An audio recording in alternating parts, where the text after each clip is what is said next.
नमस्कार दोस्तों, और स्वागत है आपका आपके अपने ही यूट्यूब चैनल बीएड एग्ज़ाम पर। और दोस्तों, इस वीडियो में हम लोग बात करने वाले एक बहुत ही महत्वपूर्ण प्रश्न जिसके आंसर को लेकर बच्चों के अंदर बड़ा ही कन्फ्यूजन। और आंसर की बात तो छोड़ दीजिए, सबसे पहले तो कन्फ्यूजन ये है कि इस प्रश्न में आखिर पूछा क्या गया है। तो ये प्रश्न हम लोगों ने लिया है जेंडर स्कूल एंड सोसाइटी, यानी कि लिंग, विद्यालय और समाज।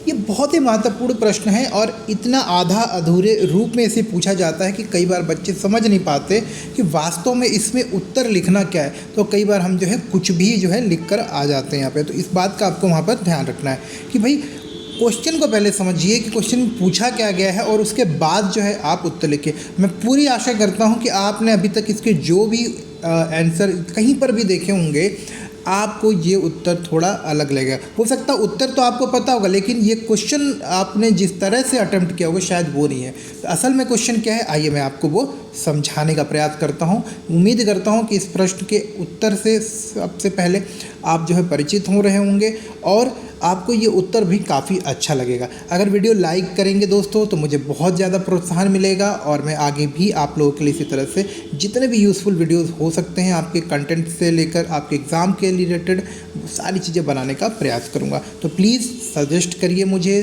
कमेंट करिए मुझे, हेल्प करिए मुझे, और थोड़ा थोड़ा मोटिवेट करने के लिए कभी कभी लाइक भी कर दिया करिए। तो चलिए फटाफट से क्वेश्चन की ओर चलते हैं। देखिए क्वेश्चन क्या है वो पहले मैं आपको दिखाता हूँ और फिर मैं आपको उत्तर दिखाऊंगा।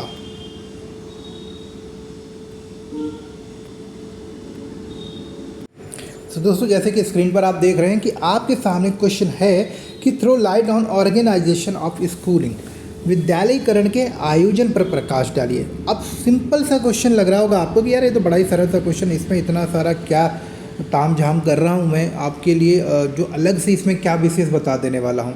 तो जी हाँ, आपका प्रश्न तो अच्छा है, आपके जो डाउट हैं वो भी बड़े अच्छे हैं, लेकिन मैं आपको बताता हूँ कि इस प्रश्न में ज़रूर कुछ खास है। खास ये है कि इस प्रश्न में साफ साफ क्लियर लिखा ही नहीं गया है कि आपको असल में उत्तर में लिखना क्या है। क्या आपको समझ में आ रहा है कि स्कूल के बारे में लिखना है?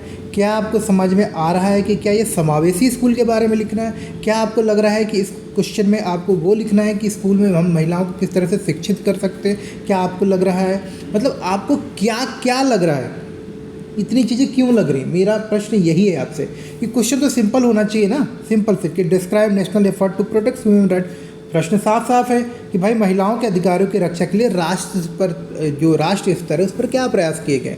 यहाँ पे क्लियर समझ में आ रहा है आपको, दूसरा कुछ तो नहीं समझ में आ रहा ना, इसकी जगह पे आप कुछ और तो नहीं लिखने वाले हैं, नहीं लिखने वाले, क्योंकि आपके समक्ष जो क्वेश्चन दिया गया है वो साफ साफ है और आप उसको भली भांति समझ पा रहे हैं, उसे आप ठीक से समझ पा रहे हैं। अब मेरा भी यही आप लोगों से आग्रह है कि पहले प्रश्न को कभी भी इस तरह के प्रश्न आए तो पहले समझ लीजिए। अब ऐसे प्रश्नों का हम कैसे आकलन कर सकते हैं कि हम इसमें लिखना क्या, मतलब इस तरह के प्रश्नों में असल में हमें उत्तर में क्या लिखना है। तो देखिए, सबसे पहले आपको इस बात का ख्याल रखना है कि हम विषय कौन सा पढ़ रहे हैं।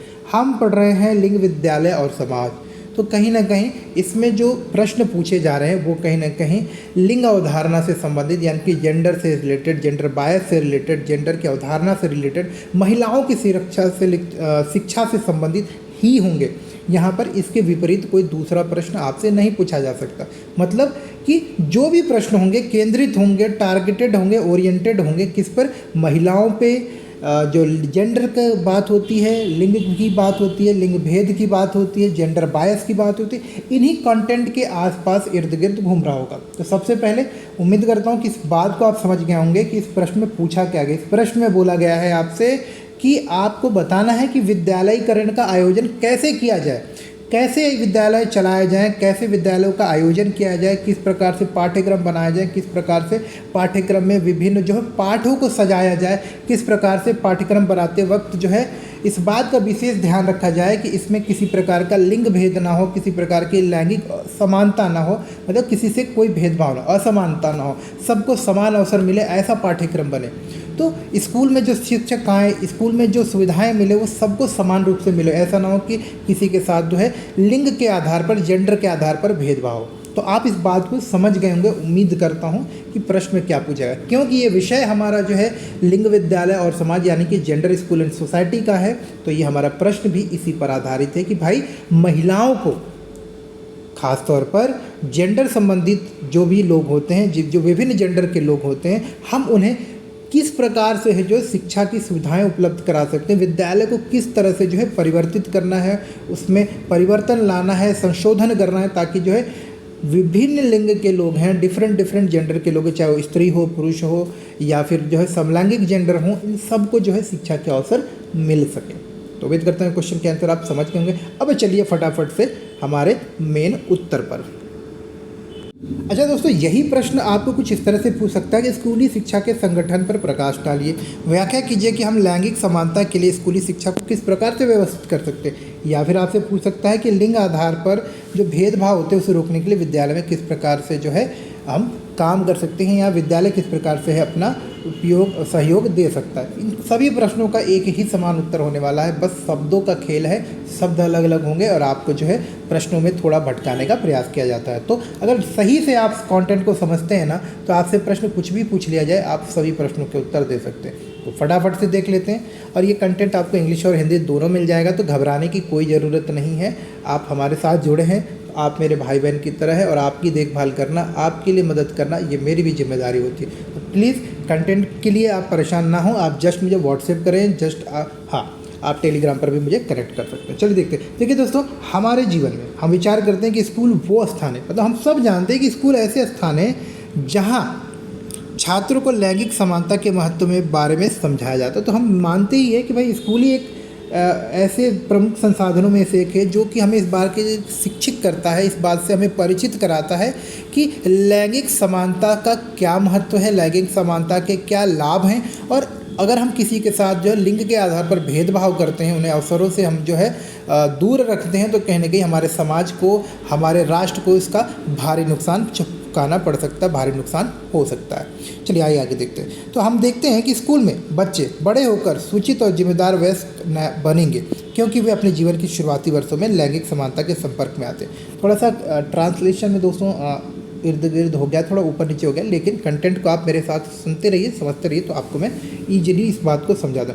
क्योंकि देखिए, हम स्कूल में जो है बच्चे जो हैं, छात्र जो होते हैं, अपना बहुत सारा समय जो है विद्यालय में ही व्यतीत करते हैं। विद्यालय के वातावरण में हम विविध जो पृष्ठभूमि से बोलते हैं ना, डाइवर्स बैकग्राउंड से आ रहे छात्रों के साथ मिलकर जुलकर पढ़ते हैं। वहाँ लड़कियाँ भी होती हैं, लड़के भी होते हैं। तो कहीं ना कहीं जो हमारे दिमाग में लिंग समानता को लेकर, या लिंग को लेकर, जेंडर को लेकर, लड़कियों को लेकर जो एक गलत धारणा होती, गलत सोच होती, या कोई हिचक होती है, वो हम जो है धीरे धीरे दूर कर पाते हैं। तो विद्यालय का संगठन कुछ ऐसा होना चाहिए कि जहाँ पर सभी बच्चों का स्वागत हो, हर एक प्रकार का बच्चा विद्यालय में आकर पढ़ सके।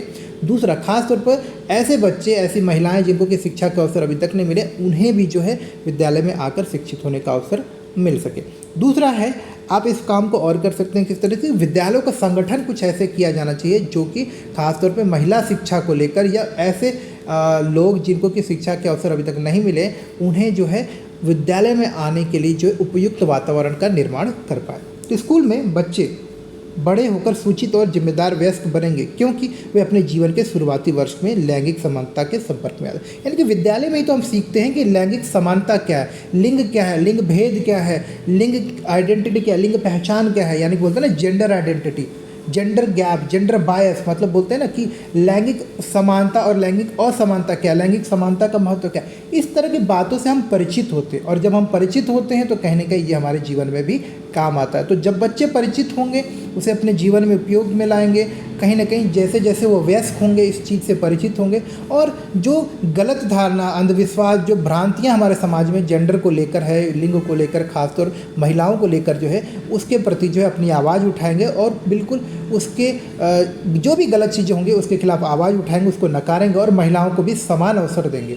तो एक अच्छा नागरिक बनने में, एक ऐसा नागरिक जो कि लैंगिक समानता के महत्व को समझता हो, उसको तैयार करने में विद्यालय की एक महत्वपूर्ण भूमिका होती है। विद्यालय में जो शिक्षक होते हैं, विद्यालय में जो लोग कार्यरत होते हैं, उनकी भी बहुत ही महत्वपूर्ण भूमिका होती है, क्योंकि वो एक ऐसे वातावरण का निर्माण करते हैं जो कि लैंगिक समानता को प्रोत्साहित करता है, लैंगिक समानता के महत्व को समझने में छात्रों को मदद करता है। स्कूल में हम पहले से मौजूद भेदभावपूर्ण धारणाओं को चुनौती देकर लिंग के बीच अंतर को कम करने वाली प्रथाओं को अपनाने की कोशिश करते हैं। देखिए, विद्यालय में शिक्षक के माध्यम से हम शिक्षित होते हैं, हम समझते हैं कि कौन सी कुरीतियाँ हैं, कौन सी जो है अवधारणाएं हैं, कौन सी जो आप बोलते हैं ना कि रूढ़िवादिता है, रूढ़िवादी सोच हैं, जो कि लैंगिक समानता के मार्ग में अवरोध का काम करती हैं, यानी ऑब्स्टेकल का काम करती हैं। तो भाई विद्यालय में हम शिक्षा के माध्यम से इस बात से सूचित होते हैं कि भाई लैंगिक समानता ही जरूरी है। लैंगिक आधार पर किसी के साथ भेदभाव करना, जेंडर के आधार पर किसी के साथ में जो है डिफरेंस करना, डिस्क्रिमिनेशन करना है, किसी को जो है पीछे रखना गलत चीज़ है। ये व्यक्तिगत रूप से उस व्यक्ति के लिए हानिकारक है, यह समाज के लिए हानिकारक है और ये राष्ट्र के विकास के लिए भी हानिकारक है। तो विद्यालय में हम इन सारी चीज़ों से परिचित होते हैं। विद्यालय में हम इस बात को सीखते हैं कि कहीं भी अगर हम देखें किसी के साथ लिंग के आधार पर अगर भेदभावपूर्ण व्यवहार हो रहा है तो हम किस प्रकार से उसे चुनौती देते हैं, किस प्रकार से हम अपने अपने स्तर पर जो है लिंग समानता के लिए प्रयास कर सकते हैं। तो इन सारी गुणों को, कौशलों को, इन विधाओं को, उससे संबंधित जो नियम, इससे संबंधित जो प्रावधान, संवैधानिक प्रावधान है, इन सभी चीज़ों से हम विद्यालय में ही जो है परिचित होते हैं। तो विद्यालयों का जो है आयोजन कुछ इस तरह से किया जाना चाहिए कि विद्यालय में जब बच्चा आए तो उसे अधिकारों के साथ, उसे शिक्षा के साथ साथ लैंगिक समानता, आपसी भाईचारा, एक दूसरे का सम्मान करना, स्त्री पुरुष का सम्मान करना, एक दूसरे की विविधता, अंतर, उसकी कमियों को भी एक्सेप्ट करना, उसकी खामियों को एक्सेप्ट करना, उसकी खूबियों को भी एक्सेप्ट करना, इस तरह के गुण और कौशल विकसित करने सीखने चाहिए।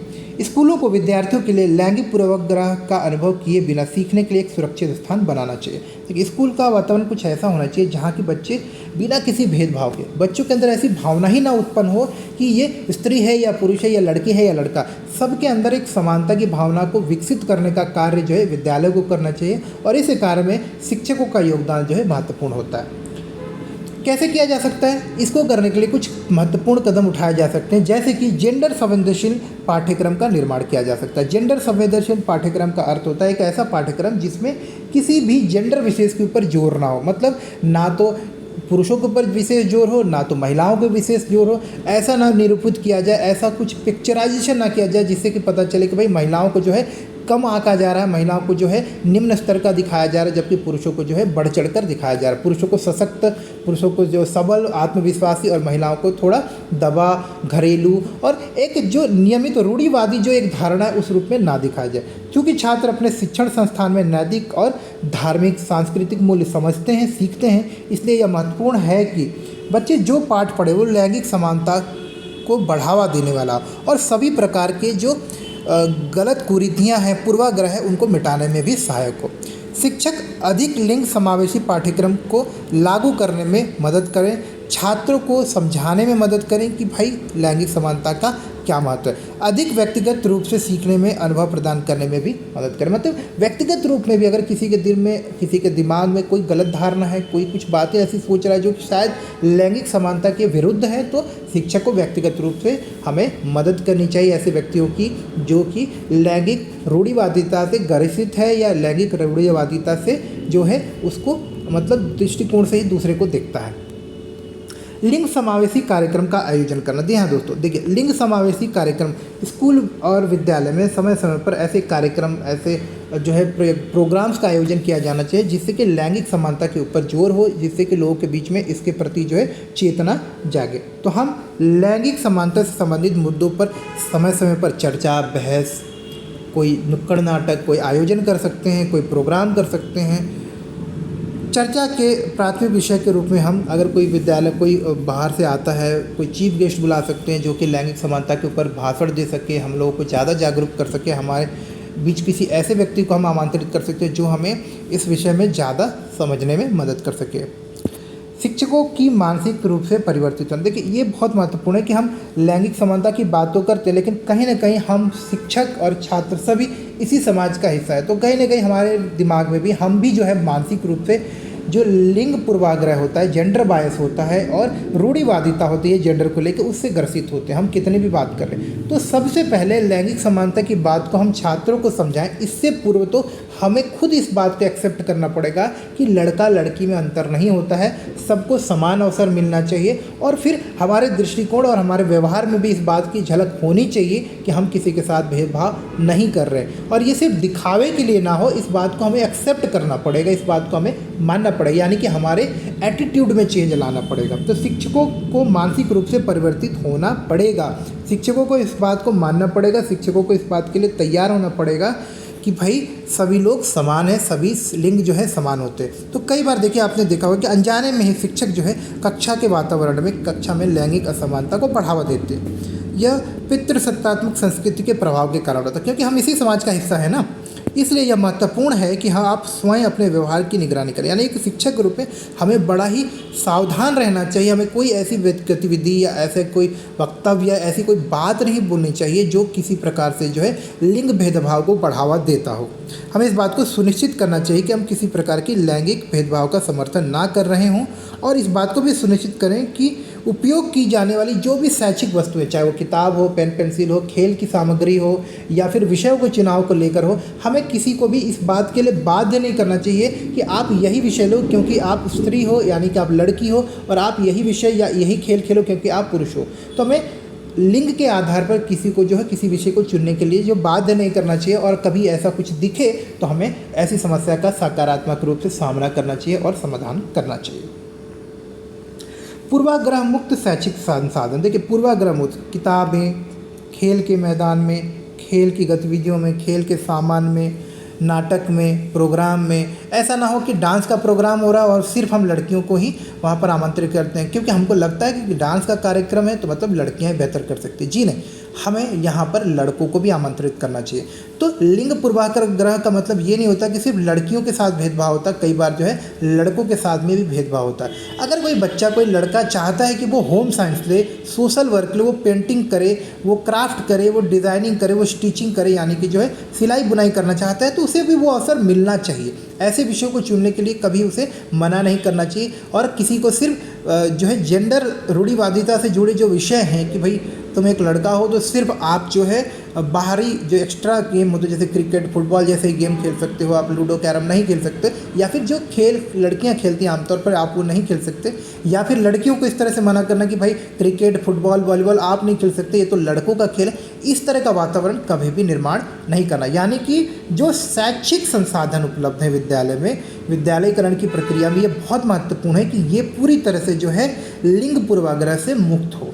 इसके बाद बच्चों को बातचीत करने की, आपस में घुलने मिलने की, आपस में एक दूसरे को समझने की, लड़के लड़कियों को एक दूसरे की शारीरिक बनावट को भी समझने में, एक दूसरे की शारीरिक विकास को समझने में, एक दूसरे की बातों को समझने में, संवेग को समझने में भी मदद करनी चाहिए। हाँ, इसका दायरा क्या हो, इसका प्रकार क्या हो, इसका माध्यम क्या हो, ये हम सुनिश्चित कर सकते हैं, नियंत्रित कर सकते हैं, लेकिन कभी भी हमें इस बात के लिए लोगों को बाध्य नहीं करना चाहिए, छात्रों को, कि वो आपस में बात ना करें। लड़के लड़कियों को आपस में एक दूसरे के साथ में संवाद करने, एक दूसरे से विचार व्यक्त करने, एक दूसरे के साथ में जो है अपनी भावनाओं को व्यक्त करने में, या अब एक दूसरे के साथ में एक साथ मिलकर पढ़ने या कोई प्रोजेक्ट बनाने में कभी मना नहीं करना चाहिए।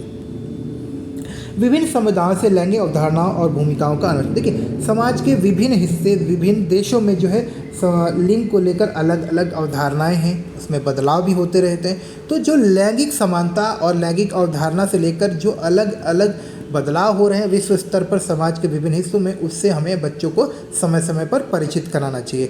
हमें ऐसे उदाहरण ढूंढ कर निकालने चाहिए जहां लैंगिक समानता को लोग बढ़ावा दे रहे हैं, और ऐसे उदाहरणों से बच्चों को परिचित कराना चाहिए जहां पर कि लैंगिक असमानता समान रूप से देखने को मिलती है और जहां का समाज जो है उससे नुकसान झेल रहा है। इसके अलावा माता पिता, छात्र और शिक्षकों को व्यक्तिगत विकास और सामाजिक विकास के लैंगिक समानता के महत्व को समझना। देखिए, स्कूल में ऐसा वातावरण हो कि जहां माता पिता भी आएँ तो उनको भी लैंगिक समानता के महत्व को समझाया जाए, क्योंकि देखिए घर में भी देखने को मिलता है कि माता पिता लड़कों को ज़्यादा ध्यान देते हैं और लड़कियों को नहीं देते। अब ये समय बदल रहा है, इसमें तो काफ़ी बदलाव है, लेकिन फिर भी आज भी देश के ऐसे कई सारे परिवार हैं जहाँ आप देखोगे कि लड़के और लड़की में भेदभाव किया जाता है, लड़कियों के ऊपर ज़्यादा ध्यान नहीं दिया जाता जबकि लड़कों के ऊपर विशेष ध्यान दिया जाता है। इसके बहुत सारे कारण भी हैं, सामाजिक, राजनीतिक, और माफ़ करें राजनीतिक तो नहीं, सामाजिक, धार्मिक और रूढ़िवादी कारण हैं। पितृसत्तात्मक जो समाज है उसकी भी बहुत सारी ऐसी मान्यताएं और धारणाएं जो कि इस भेदभाव के लिए जिम्मेदार होती हैं। तो इसके कारण क्या होता है कि बच्चे जो है इनमें जो है लालन पालन में, उनके भरण पोषण में कहीं ना कहीं अंतर देखने को मिलता है। तो माता पिता को, बच्चों को भी हमें इस बात को समझाना है कि देखिए इस प्रकार का भेदभाव ठीक नहीं है। समय समय पर जो समाज में रोल मॉडल्स हैं, लीडर्स हैं, इन्फ्लुएंसर्स हैं, यानी कि ऐसे लोग जो जब हमसे बात करें, जब हमारे सामने वो अपनी बातें रखें तो हम लोग प्रभावित हो जाए। जैसे हीरो हीरोइन, कोई पॉलिटिकल लीडर, कोई समाज शास्त्री, कोई समाज सेवी, जो कि हमें बताए कि भाई सामाजिक जो स्तर पर भी जो है, यानी कि लैंगिक समानता से समाज में क्या सकारात्मक बदलाव आ सकता है। लैंगिक समानता अगर हम रखते हैं तो देश को किस तरह से फ़ायदा मिल सकता है। ऐसे लोग जो कि लैंगिक समानता के लिए आवाज़ उठाते हैं, ऐसे लोग जो लैंगिक समानता के लिए कार्य करते हैं, चाहे वो समाज के किसी भी हिस्से में हो, चाहे वो आपके कॉरपोरेट सेक्टर से हो, चाहे वो शिक्षा जगत से हो, चाहे वो डॉक्टर हो, इंजीनियर हो, चाहे वो एक पत्रकार हो, या फिर वो एक किसान ही क्यों ना हो, या फिर एक सफाई कर्मचारी क्यों ना, हम ऐसे लोगों को बुला सकते हैं जिन्होंने कि लैंगिक समानता के क्षेत्र में अभूतपूर्व कार्य किया है, जिनको कि देख के लोग प्रेरित हो, जिसको कि देख कर लोग समझ पाएँ कि भाई लैंगिक समानता आखिर होती क्या है, इसका क्या महत्व है। तो ऐसे लोगों को बुलाने से लोगों के मानसिक पटल पर अभिन्न छाप पड़ती है और लोग जो है प्रभावित होते समझते हैं। उदाहरण के लिए जब अमिताभ बच्चन कहते हैं आपको कि आप गुटखा मत खाइए या पोलियो की इंजेक्शन लगवा लीजिए, तो हम इस बात को सीरियस लेते हैं। इसी तरह से अगर कोई समाजशास्त्री, कोई वैज्ञानिक, कोई डॉक्टर आपको इस बात के लिए कहता है कि, या एक समाजशास्त्री आपको कहता है कि भाई हमें लिंग भेद नहीं करना चाहिए, किसी लड़के लड़की में अंतर नहीं करना चाहिए, भ्रूण जाँच नहीं करवाना चाहिए, लड़कों को समान रूप से देखना चाहिए, इस तरह की बातें अगर बताता है तो कहीं ना कहीं हमारे दिमाग पर उस बात का सकारात्मक असर पड़ता है। तो इस तरह के कार्यक्रम जो है विद्यालय में चलाए जा सकते हैं, और यही है विद्यालयीकरण का आयोजन। जब हम बात करते हैं इस विषय के अंतर्गत महिला अधिकारियों, इंजीनियरों को आमंत्रित करना, यानी कि ऐसे लोग जो समाज में व्याप्त जो धारणा है उसके विपरीत कार्य करें। उदाहरण के लिए हमको पता है कि हम मानते हैं कि महिलाएं जो है अच्छी नेतृत्व कौशल नहीं होता, हम ऐसा मानते हैं, हमको ऐसा लगता है। हमें लगता है कि लड़कियां जो अच्छा काम नहीं कर सकती, लड़कियां डॉक्टर नहीं बन सकती, लड़कियां अच्छी नर्स नहीं बन सकती, लड़कियां अच्छे मैनेजर नहीं बन सकती, लड़कियां अच्छे ड्राइवर नहीं बन सकती, लड़कियां अच्छे पायलट, ऐसा हमें लगता है। ये गलत है, ये टोटली रॉन्ग। लेकिन हमें वैसी महिलाओं को बुलाना है जो कि इस तरह की अवधारणा को चैलेंज करती, चुनौती देती। इसी के विपरीत हम ऐसे लड़कों को भी बुला सकते हैं जो कि सामाजिक अवधारणा को चुनौती देते हैं। जो लोग जो है सिलाई बुनाई के काम में जीवन आगे बढ़ा रहे हैं, जो लोग जो है सफाई के बार्बर का काम कर रहे हैं, जो लोग जो है समाज सेवा के काम कर रहे हैं, जो लोग जो है खाना बनाने का काम कर रहे हैं, जो सेलिब्रिटीज़ हैं, उनको बुलाइए। जो कि लड़कियों के लिए काम जो है अभी तक हम सोचते हैं कि ये काम लड़कियों के लिए है, और अगर कोई लड़का या अगर कोई व्यक्ति जो है समाज में उस काम को कर रहा है और अपना एक मुकाम, अपना एक स्थान बना है, तो हमें ऐसे लोगों को भी बुलाना चाहिए। तो ये कुछ महत्वपूर्ण पॉइंट है दोस्तों, जिसके माध्यम से हम इस बात को सुनिश्चित कर सकते हैं कि विद्यालयीकरण का आयोजन जो है लिंग भेद, लैंगिक समानता को जो है बढ़ावा दे रहा है। तो यही आपको जो है इस प्रश्न में लिखना है। उम्मीद करता हूँ कि इस प्रश्न का उत्तर जो मैं आपको समझाना चाह रहा था वो आप समझ गए हो। अगर मेरा ये वीडियो आपको अच्छा लगा हो तो लाइक ज़रूर करिएगा, और आपके जैसे जो दोस्त हैं अगर आपको लगे कि उनके लिए भी उपयोगी है तो उनके साथ शेयर करना बिल्कुल भी ना भूलें। मिलते हैं अगले वीडियो में, जहाँ हम डिस्कस करने वाले, मैं आपको दिखा देता हूँ क्या हम वहाँ पर डिस्कस करेंगे। ये प्रश्न, ये देखिए, सह शिक्षा का मूल्यांकन। तो चलिए अगले वीडियो मिलते हैं जहाँ पर हम करेंगे सह शिक्षा का मूल्यांकन। ठीक है।